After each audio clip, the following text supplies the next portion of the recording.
dentro de la mente de Einstein.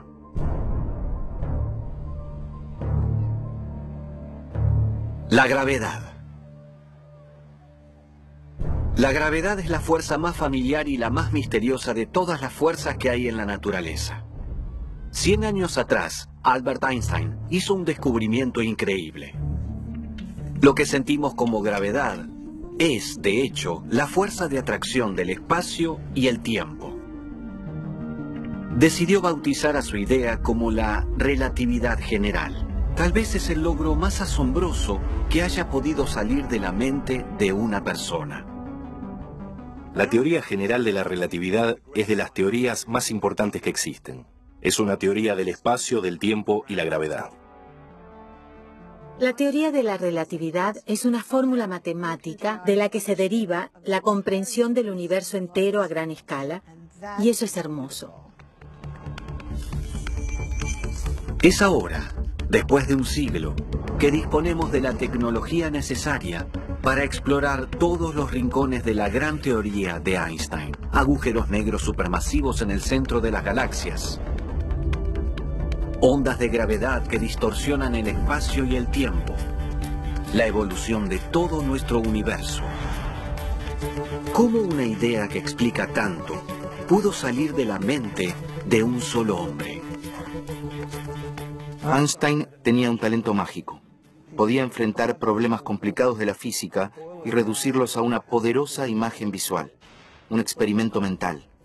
De inmediato se dio cuenta que así funcionaba el mundo, que todas esas locuras abstractas eran la teoría correcta de la realidad. Para tener una comprensión mejor de la mente de Einstein y de las verdaderas maravillas de la relatividad general, debemos observar los experimentos mentales que lo llevaron a su gran descubrimiento. Las semillas de sus ideas fueron plantadas cuando era tan solo un niño.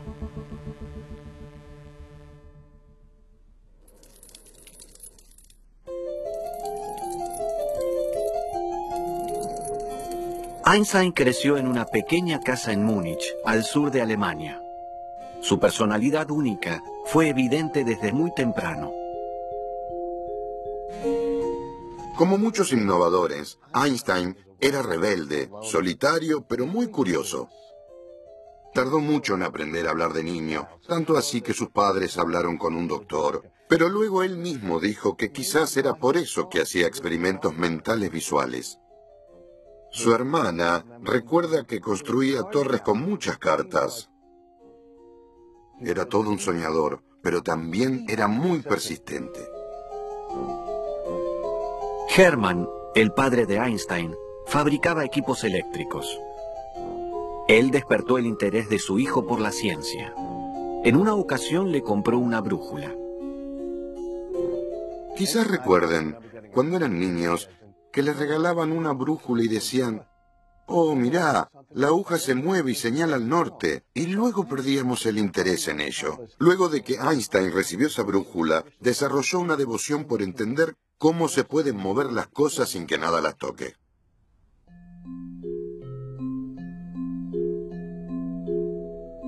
El joven Einstein se aferró a un deseo por entender las leyes subyacentes de la naturaleza.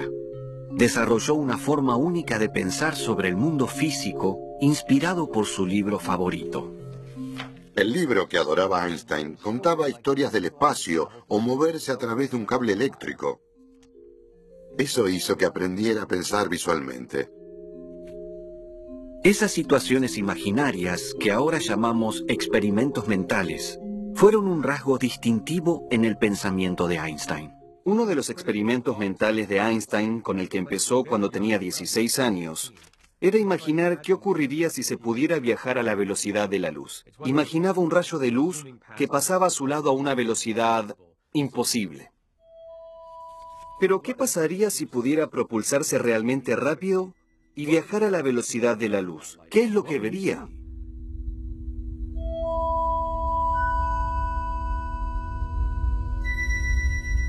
Dijo que eso le ocasionó tanta ansiedad que sus manos empezaron a sudar. Si recuerdan bien, nuestras manos no sudaban a los 16 años por pensar en un rayo de luz.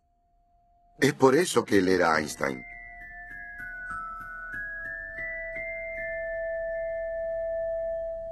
Esa idea surrealista sobre la naturaleza de la luz fue el primer paso de Einstein en su camino hacia su gran teoría. Y mantuvo esta idea durante su época escolar y universitaria.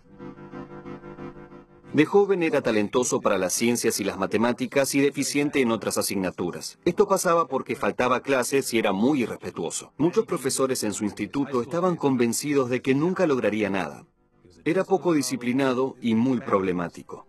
Einstein se presentó en la segunda mejor universidad de Zúrich, el Politécnico de Zúrich, y fue rechazado. Me encantaría conocer al director que lo rechazó, pero logró entrar.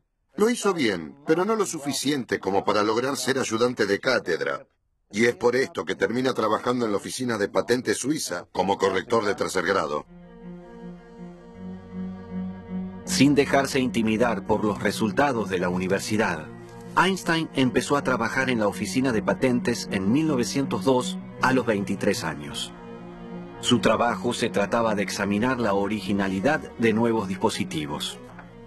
Estaba sumergido en los detalles técnicos que siempre le fascinaron cuando era un niño. Y ahí estaba, embarcado en la era moderna. Esta era la época de la electrificación.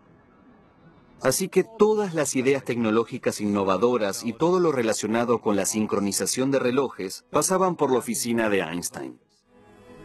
Los usos horarios habían sido introducidos recientemente en Europa Central, y uno de los grandes retos de la época era la sincronización de los relojes. Suiza era líder mundial en la tecnología sobre el tiempo. Docenas de patentes sobre la sincronización de relojes pasaron por su oficina. Einstein hojeaba las solicitudes de patente y luego sacaba sus notas de física y empezaba a leerlas. Su jefe era muy indulgente y no le prestaba mucha atención, mientras Einstein hacía sus teorías. Es importante recordar que la física teórica era algo nuevo, cuando Einstein era joven. La mayoría de este trabajo lo podía hacer leyendo algunas revistas científicas y haciendo él mismo los cálculos. El mundo de Einstein en 1905 estaba dominado por dos tipos de físicas. Una de ellas tenía casi 200 años de antigüedad y fue fundada por Isaac Newton, un filósofo de la naturaleza británico. Para Newton, solo existió materia en movimiento. Newton demostró que el movimiento de las manzanas que caen y de los planetas que orbitan se rigen por la misma fuerza, la gravedad. Sus ecuaciones son tan efectivas que aún se utilizan en la actualidad para enviar sondas a los lugares más lejanos del sistema solar. La otra teoría importante en la época de Einstein hablaba sobre la electricidad y el magnetismo. Esa rama de la física fue revolucionada en 1865 por el físico escocés James Clerk Maxwell. La teoría de Maxwell describe la luz como una onda electromagnética que viaja a una velocidad constante.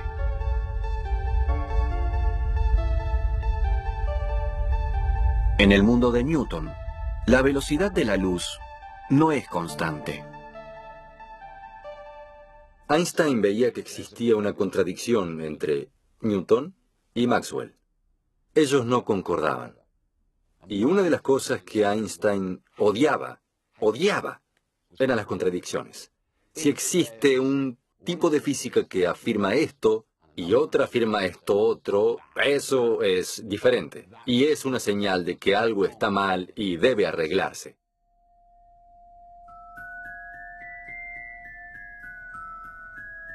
Por meses, Einstein lucha con ese problema. Eventualmente, para resolver esta contradicción, se concentra en un elemento clave de la velocidad, el tiempo. Se da cuenta de que todo lo que se hable sobre el tiempo es solo una pregunta sobre la simultaneidad. Por ejemplo, si decís que el tren llega a las 7, eso significa que llegará a la estación simultáneamente con el reloj marcando a las 7. En un brillante experimento mental, Einstein se pregunta el significado de la palabra simultáneo y observa que el flujo del tiempo es diferente para un observador que se mueve que para uno que está detenido.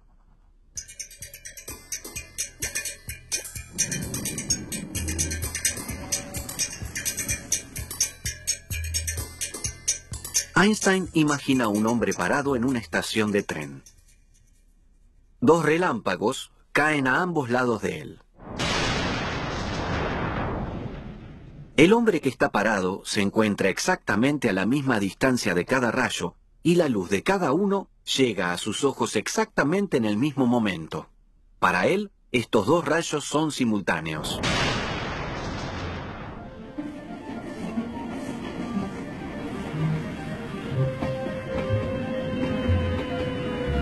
Luego, Einstein imagina a una mujer que está en un tren que viaja rápidamente.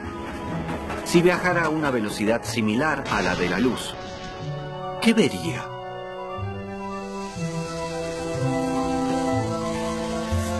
Mientras la luz viaja desde los puntos de impacto de los rayos, el tren se moverá hacia uno de ellos y se alejará del otro. La mujer verá primero la luz del primer rayo que cayó adelante.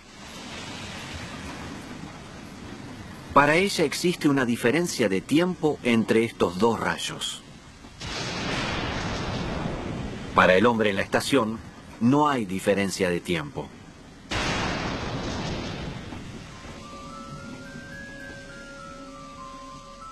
Esta idea tan sencilla tiene un significado muy importante.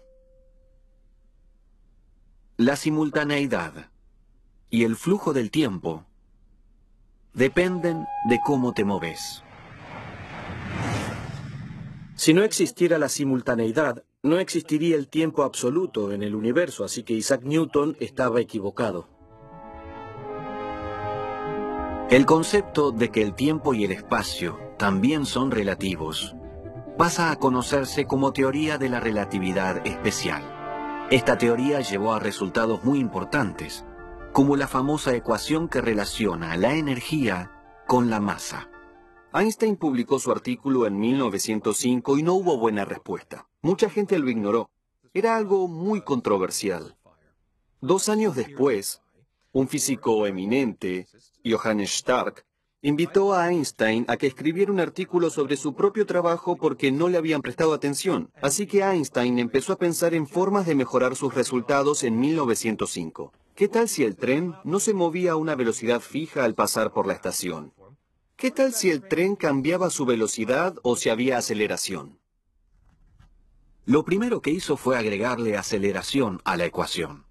Así que luego aparecía esa misteriosa fuerza de Newton de la gravedad con la que debía lidiar. Según la teoría de Newton, la gravedad es una fuerza que actúa instantáneamente. Pero la relatividad especial toma esto como un imposible y nada puede viajar más rápido que la luz. Lo que dice la teoría de Newton es que si supuestamente el Sol desapareciera, la órbita de la Tierra cambiaría en ese momento. Pero el concepto de en ese momento, en dos lugares diferentes, es exactamente lo que denomina la relatividad especial como algo erróneo de la física. Así que ahora él se enfrentaba a ese reto: cómo tomar la teoría exitosa de Newton sobre la gravedad y hacer que funcionara con el nuevo concepto de la relatividad. Fue solo cuando Einstein empezó a entender la relación entre la gravedad y la aceleración que todo empezó a tener sentido. Todos conocemos bien la aceleración. En la actualidad tenemos autos y aviones que nos dan esa sensación física. Si estás en un avión que está despegando, sentís que tu cuerpo es empujado hacia el asiento. De hecho, esa fuerza que te empuja es similar a la fuerza de la gravedad. Pero se necesitaba la genialidad de Einstein para explicar por qué estaban relacionadas. De pronto Einstein se topó con lo que llamó la idea más feliz de mi vida. Si la gravedad y la aceleración se sienten igual, quizá sean lo mismo. Einstein verifica la idea nuevamente con un experimento mental. Imagina a un hombre dentro de una caja que flota sin gravedad en un lugar distante en el espacio. De pronto, el hombre deja de flotar y acelera hasta que cae parado sobre la caja. ¿Qué ocurrió? O la caja está cerca de un planeta y su gravedad lo atrajo hacia abajo, o alguien le colocó a la caja una cuerda y tiró de ella hacia arriba de forma continua y con aceleración.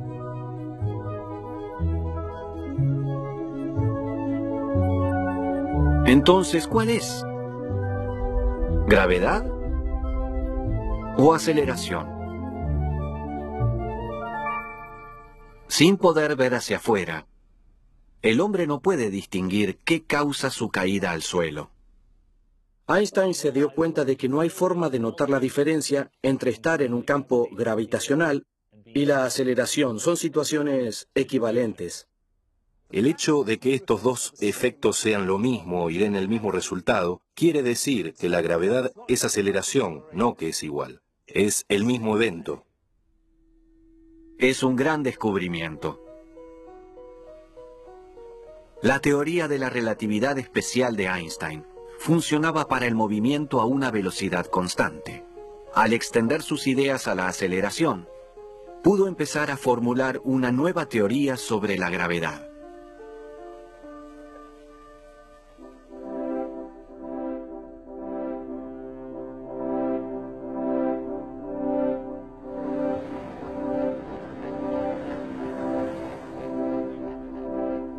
Para el año 1912, Einstein vive en Zúrich con su esposa Mileva y con sus dos hijos pequeños, Hans y Edward. El mundo académico había comprendido la importancia de la relatividad especial y su carrera había despegado. Einstein es ahora profesor en el Instituto Tecnológico Federal Suizo, pero usa casi todo su tiempo para trabajar en su teoría. Necesita las matemáticas para poder describir cómo se mueven los objetos en el espacio y en el tiempo. Rápidamente se da cuenta de que la mejor herramienta para el trabajo es un extraño pero poderoso concepto llamado espacio-tiempo. Si pienso en el espacio, sé que puedo encontrar lo que sea, si sé en dónde está el norte o el sur, el este o el oeste y arriba abajo. Pero no sé si podré lograrlo porque debo saber en dónde está en el tiempo.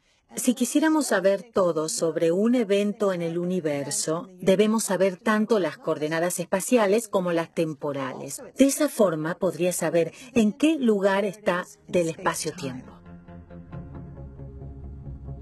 Imaginemos que una cámara filma una acción, capturando cada momento en el tiempo en un solo fotograma.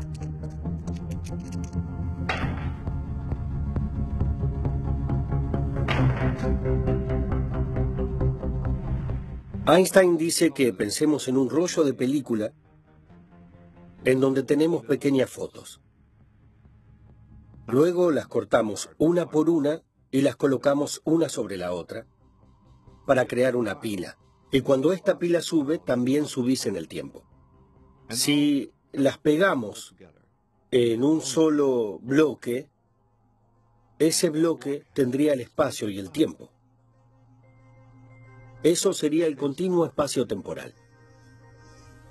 Sería como ver una película, pero no fotograma a fotograma, sino la película completa de una vez.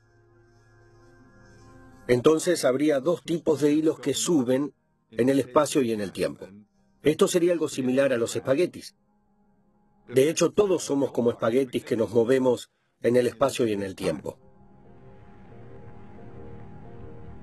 Einstein considera que el espacio-tiempo es el lugar natural en el que su teoría de la relatividad se desenvuelve. Ahora necesita de la sofisticación de las matemáticas.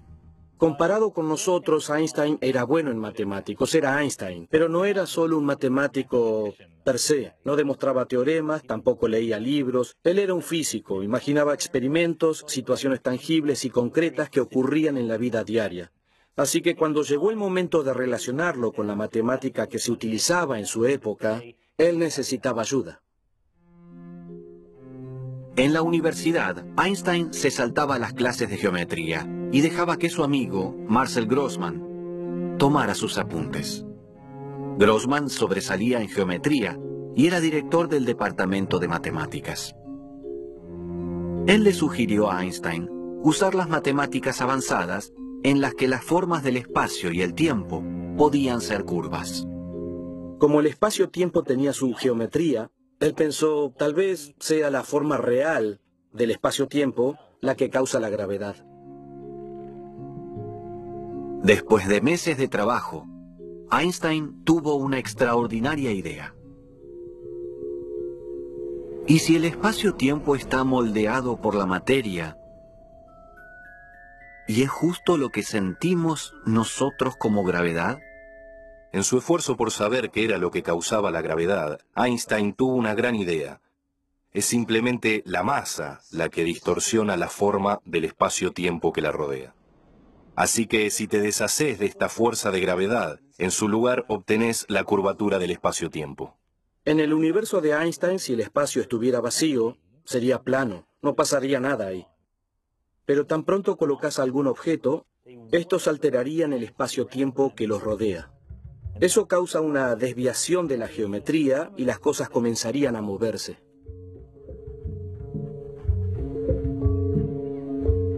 Todo tiende a moverse de la forma más simple a través del espacio y del tiempo. Einstein dice que la masa esculpe al espacio y el tiempo, y que ese movimiento curvo que ocurre a través de esa escultura es la fuerza de la gravedad. Creemos que cuando sentimos presión en la suela de los zapatos, o cuando se nos cae algún objeto si lo soltamos, es porque hay una fuerza que nos atrae al centro de la Tierra. La relatividad general dice que esa no es la forma correcta de analizarlo. Lo que ocurre en realidad es que tu camino natural en el espacio-tiempo te lleva al centro de la Tierra. Y la consecuencia de eso es que el suelo en el medio te impulsa hacia arriba. Cuando vemos esto decimos, ah, es la fuerza de la gravedad. Pero Einstein dice no, es la curvatura del espacio-tiempo.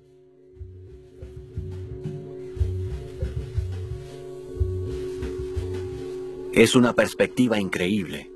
Al igual que una hormiga siente que hay fuerzas que la mueven hacia la izquierda y la derecha, mientras se mueve sobre un papel arrugado, cuando realmente es la forma de la superficie la que marca su camino. Einstein supo que lo que sentimos como la fuerza de la gravedad es, de hecho, la forma del espacio-tiempo en el que nos desplazamos. Ahora Einstein tenía todo para formular su teoría final de la gravedad. Pero cometió un grave error. Malinterpretó una de sus ecuaciones y al no darse cuenta, continuó trabajando con ideas incorrectas. En el momento en el que Einstein estaba a punto de formular las ecuaciones esenciales de su teoría, dijo, esto no va a funcionar, y empezó a formular las ecuaciones equivocadas. Luego de esto hubo momentos de esperanza y desespero. Intenta convencerse de que todo estaba bien con su teoría, y luego se da cuenta de que su teoría no estaba funcionando. Es un periodo largo y oscuro para Einstein, en el que se esfuerza por reconciliarse con una teoría que no estaba funcionando.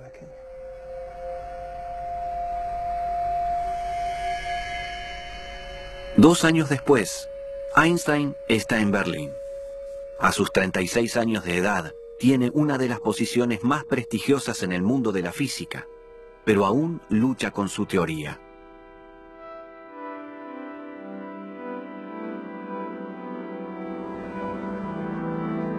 Para 1915 ya había llegado a lo más alto. Era parte de la Academia Prusiana y profesor en la Universidad de Berlín.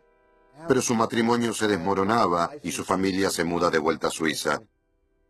Así que deambula completamente solo en su departamento en Berlín. Y ahora tiene un competidor. Einstein había compartido con entusiasmo sus ideas con el brillante matemático David Hilbert. Hilbert estaba tan impresionado que decidió trabajar en la teoría por él mismo.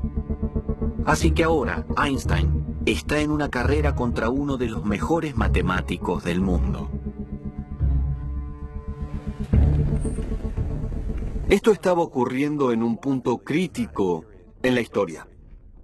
La Primera Guerra Mundial había empezado a devastar Europa. Albert Einstein lucha en el universo abstracto, mientras que el mundo real parece desmoronarse. En noviembre de 1915, Einstein debe presentar su trabajo en una serie de 4 conferencias semanales en la Academia Prusiana de las Ciencias. Pero sigue luchando al momento de armar sus ideas. Mientras se enfrenta a ese reto, recibe cartas de su esposa desde Zúrich, pidiéndole que cumpla sus obligaciones económicas con su familia y discutiendo los detalles sobre el contacto con sus hijos. Cuando comienzan sus conferencias, su teoría sigue sin estar terminada. La presión que siente Einstein es enorme.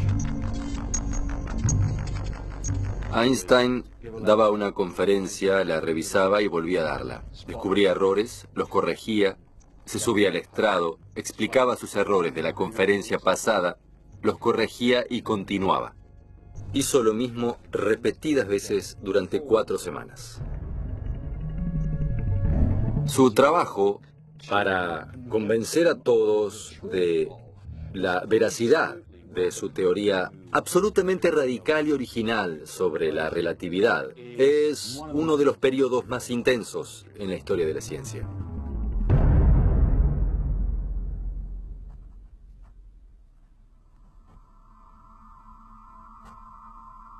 A pesar de todo, Einstein consigue concentrarse en su teoría y alcanza su mayor logro.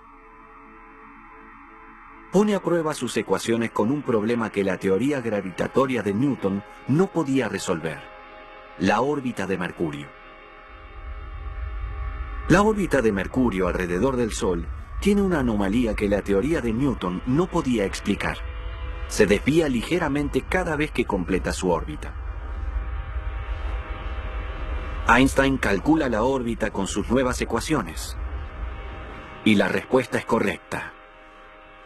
Exactamente lo que los astrónomos habían observado. Había encontrado la ecuación final para su teoría de la relatividad general.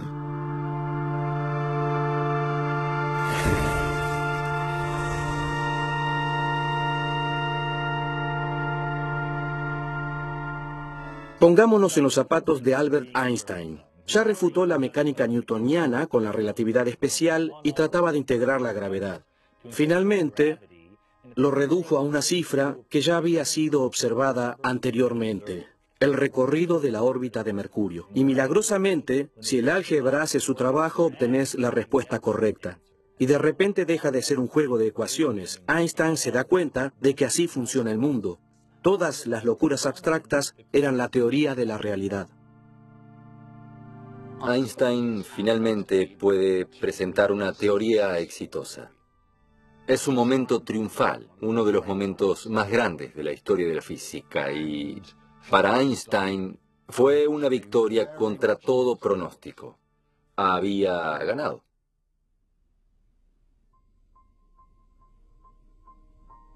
El 25 de noviembre de 1915, Einstein muestra sus hallazgos en su 4ª conferencia en la Academia Prusiana.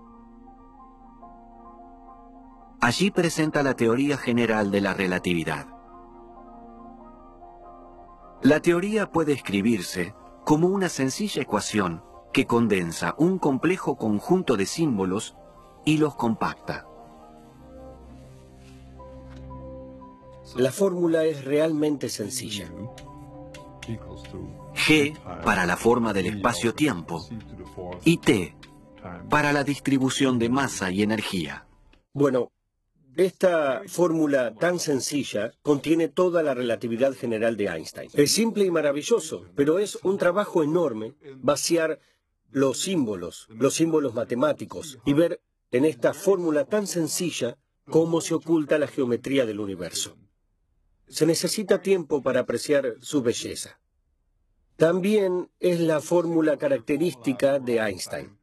La verdadera muestra de su genialidad es que combina dos elementos que viven en universos distintos. La parte de la izquierda está en el mundo de la geometría, de las matemáticas. La de la derecha está en el mundo de la física, de la materia y el movimiento. Y tal vez es por eso que el ingrediente más poderoso de la ecuación es este símbolo. El símbolo de igual. Esas dos líneas conectan dos mundos y es apropiado que sean dos líneas porque van hacia ambas direcciones. La materia le dice al espacio y al tiempo que se curven, y el espacio y el tiempo le dicen a la materia que se mueva.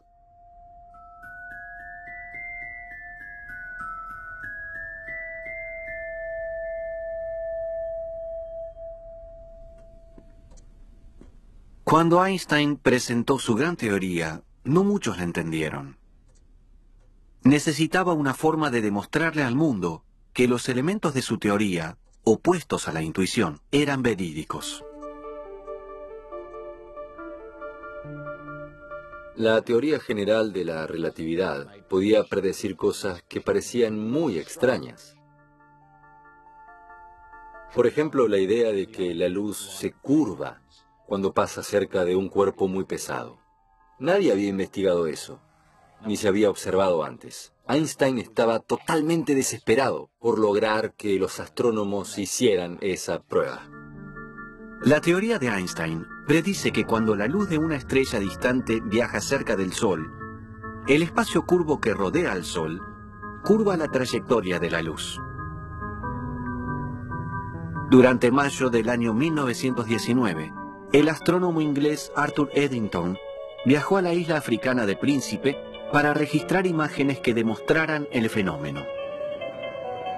Lo que Eddington hizo fue fotografiar estrellas durante un eclipse solar total, durante el cual la luna bloqueó casi toda la luz del Sol y se veían pequeños rayos de luz alrededor del Sol, de lo contrario era algo imposible. Eddington comprobó que la posición de las estrellas cambió en comparación al lugar donde habrían estado si la masa solar no hubiera desviado la luz desde una distancia. Eddington pudo demostrar que la teoría general de la relatividad de Einstein era correcta y que se logró una revolución en la ciencia.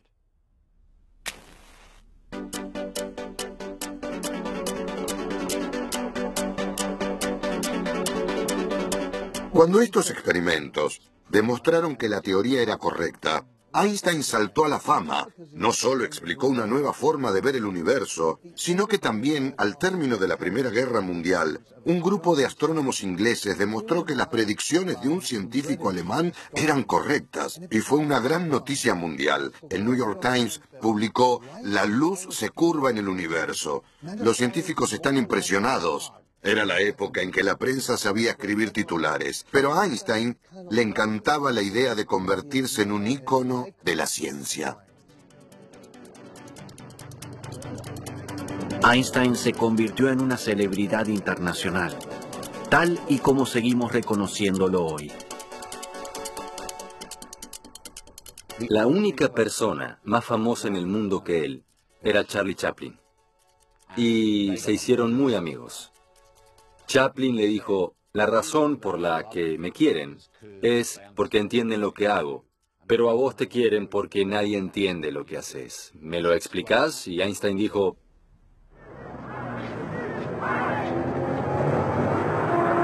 Pero en los años 30 en Berlín, el partido nazi sigue ganando poder.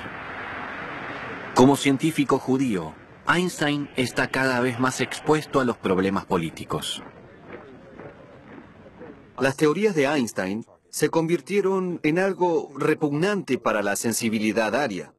No solo atacaban al científico judío, había gente que denunciaba la relatividad general. El doctor Albert Einstein ha vuelto a California con su esposa. Einstein empieza a viajar a Estados Unidos, donde lo reciben con los brazos abiertos. Una nueva visita del científico alemán. En el año 1933, se instala con Elsa, su segunda esposa, en Princeton, trabajando en el Instituto de Estudios Avanzados. En la actualidad, el instituto está a cargo del profesor Robert de Graaf.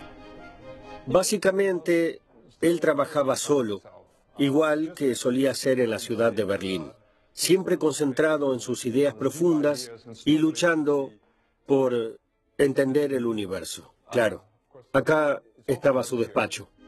En el instituto, Einstein trabajó para unificar su teoría gravitatoria con las demás leyes de la física. Con Einstein vemos el mismo fenómeno que con otros muchos grandes científicos, que escalan una montaña muy elevada y en vez de celebrar su éxito, ellos tienen el privilegio de ver un paisaje aún más amplio y todas las montañas que se ocultan detrás. Yo creo que era muy consciente de lo mucho que le quedaba por hacer. Hasta el último día de su vida, intentó perfeccionar sus ecuaciones y encontrar una descripción de toda la naturaleza, de acuerdo con la geometría del espacio-tiempo. Pero la relatividad general comenzaba a perder peso frente a la ciencia dominante. La física se había concentrado en la teoría cuántica del átomo y de las partículas elementales. Una teoría incompatible con las ideas de Einstein, pero que podían ser probadas en el laboratorio. La mayor parte de la relatividad general quedaba fuera del dominio de la experimentación. En el año 1955, cuando Einstein murió a los 76 años, se creía que su teoría apenas ofrecía posibilidades para futuros descubrimientos. En física, las mejores teorías siempre nos llevan a lugares que sus creadores jamás habrían imaginado. Y la teoría de la relatividad general predice cosas que ni siquiera él pudo imaginar. Pero su teoría cobró vida propia. Ahora entendemos la relatividad general mucho mejor que Albert Einstein. Es el lanzamiento del transbordador espacial Discovery con el telescopio Hubble, una ventana al universo. Hoy, 100 años después de que se presentara la teoría general de la relatividad, las nuevas tecnologías nos permiten explorar las predicciones más extraordinarias de la teoría. Un universo en expansión, agujeros negros, curvas en el espacio-tiempo. Y quizá lo más extraño, la idea de que los objetos pesados no solo distorsionan el espacio, sino también el tiempo. Para demostrarlo, un equipo de físicos ha realizado un experimento extraordinario. Han utilizado dos relojes atómicos sincronizados casi a la perfección, con una precisión de 1.000 millonésima de segundo. El reloj maestro permanecerá al nivel del mar y llevarán el segundo reloj a la cima del monte Sanapee, en New Hampshire. Según la teoría de la relatividad general, al alejarnos de la masa del planeta, el tiempo debería acelerarse.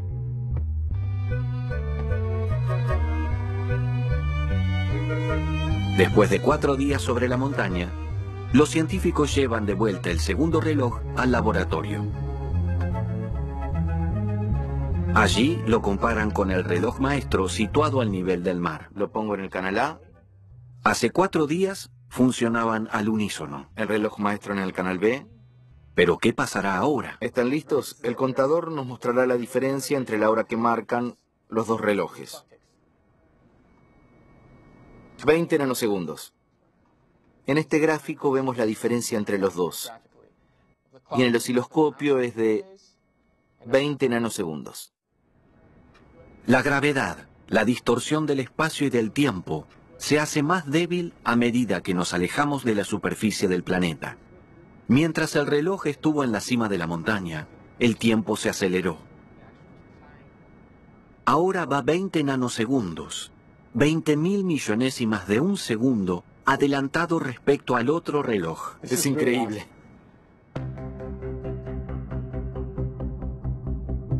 Esta distorsión del tiempo tiene consecuencias sorprendentes.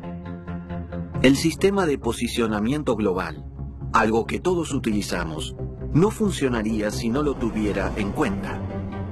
Los ingenieros que construyeron el sistema GPS que usamos a diario para encontrar una dirección deben tener eso en cuenta para ajustar la diferencia temporal entre los relojes de los satélites y los receptores terrestres. Si no lo hicieran, el GPS se desviaría 10 kilómetros cada día. Los GPS usan los resultados de la relatividad general. Cuando estás en tu auto conduciendo, debemos agradecérselo al tío Albert.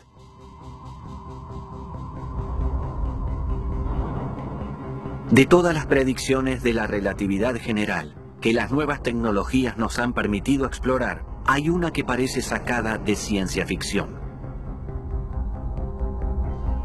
Los agujeros negros. Todo con lo que estamos familiarizados en nuestra vida diaria está hecho de materia. Pero los agujeros negros, no. Están hechos de curvatura del espacio-tiempo. Y nada más. Un agujero negro es esférico igual que una estrella o la Tierra. Y está envuelto por una superficie llamada horizonte de sucesos, de la que nada puede salir. Proyecta una sombra sobre cualquier cosa que haya detrás. Solo es una negra, negra sombra. Increíblemente negra. Esta simulación muestra la distorsión de la luz de las estrellas alrededor de un agujero negro. Aunque Einstein sabía que su teoría predecía los agujeros negros, le costaba creer que realmente pudieran existir. El profesor Kip Thorne trabajó en el concepto matemático de los agujeros negros en los años 60. Sobre el papel, la idea tenía sentido, y empezó a pensar que tal vez esos cuerpos propios de la ciencia ficción podían existir realmente. Debe estar por aquí, en uno de estos. Kip Thorne apostó con su colega Stephen Hawking si una fuente de rayos X llamada Cygnus X1 era un agujero negro. Está aquí. Sí, aquí está. Relatividad, estrellas y agujeros negros. Eso es. Esta es la copia de la famosa apuesta. Stephen Hawking apuesta una suscripción de 1 año a la revista Penthouse con Kip Thorne, quien apuesta 4 años de suscripción a la revista Private Eye a que Cygnus X1 no contiene un agujero negro de masa superior al límite de Chandrasekhar, 10 de diciembre de 1974. Stephen Hawking estaba muy seguro de que era un agujero negro, así que apostó contra sí mismo para cubrirse las espaldas en caso tal de que Cygnus X1 resultara no ser un agujero negro. La evidencia se acumuló durante los años 70 y 80 y en julio de 1990. Stephen se metió en mi oficina y pagó su deuda. Las pruebas de que Cygnus X1 era un agujero negro eran abrumadoras. Y después me llegó la revista Penthouse. Me envió la edición británica, que era mucho más atrevida que el Penthouse americano, tanto como para ruborizarme la primera vez que la recibí.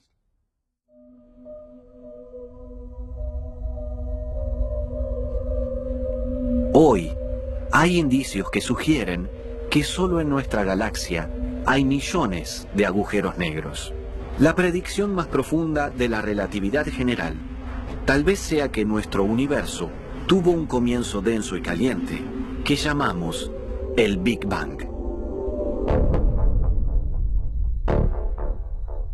El descubrimiento de que las galaxias distantes se alejan de nosotros y de que existe una radioactividad natural de fondo que permea todo el espacio, proporciona evidencias del Big Bang y un universo que se expande continuamente. Con la idea de un universo en expansión se plantean preguntas obvias. ¿El universo se desacelera a medida que se expande? ¿Es tan denso que algún día puede llegar a colapsar? ¿Puede tener un final? Son buenas preguntas. En los años 90, buscando respuestas, Saul Perlmutter y su equipo observaron explosiones estelares, llamadas supernovas, para rastrear el crecimiento del universo. Cuando hicimos las mediciones, descubrimos que el universo no se desacelera. De hecho, no se desacelera en lo absoluto, se acelera. El universo se expande más y más rápido. ¿Pero qué es lo que lo impulsa? Para explicar la aceleración del universo según la teoría de Einstein, y considerando que la energía se expande por el espacio de una forma nunca antes vista, no sabemos de qué se trata y lo llamamos energía oscura. Se necesitaría como el 70% de toda la materia del universo para estar en esta forma antes desconocida de energía oscura. Y eso es mucho presumir. Así que en este punto deberíamos volver a revisar la teoría. El problema es que la teoría de Einstein es tan compleja que puede predecir tantos dígitos con precisión que es muy difícil que aparezca otra teoría.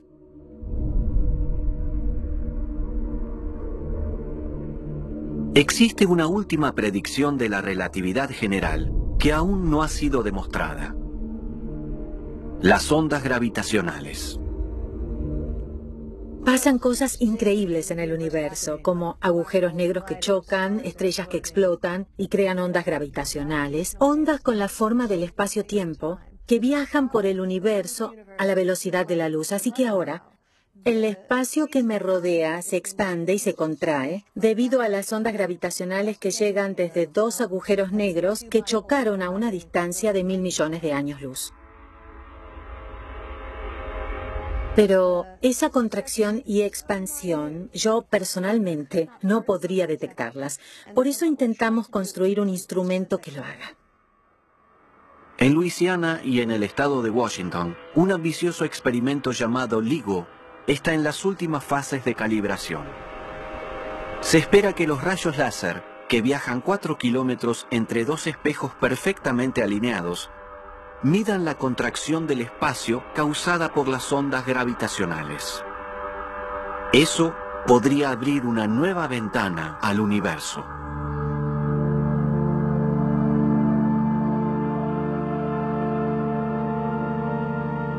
Durante un siglo, la teoría de la relatividad general ha demostrado una y otra vez ser correcta, pero el mismo Einstein sabía que su gran teoría tenía límites.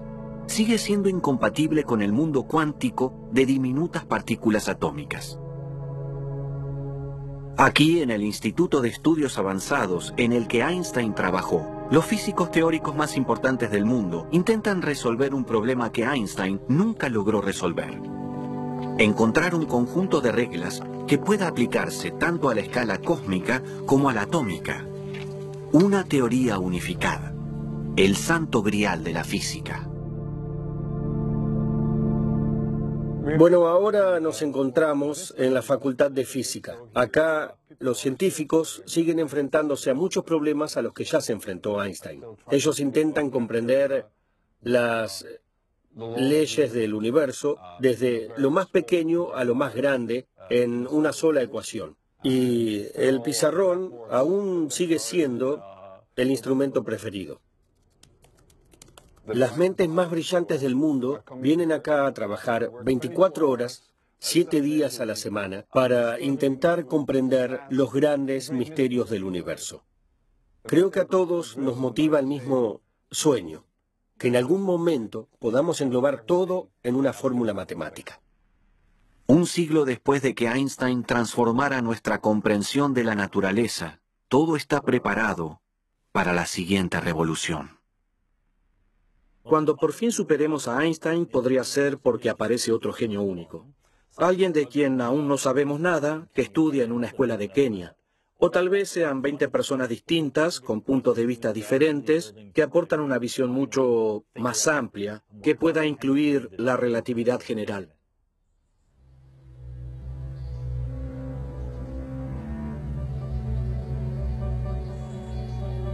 Creo que lo más importante que podemos aprender de Einstein es el poder de las ideas. Si una idea es correcta, es imparable.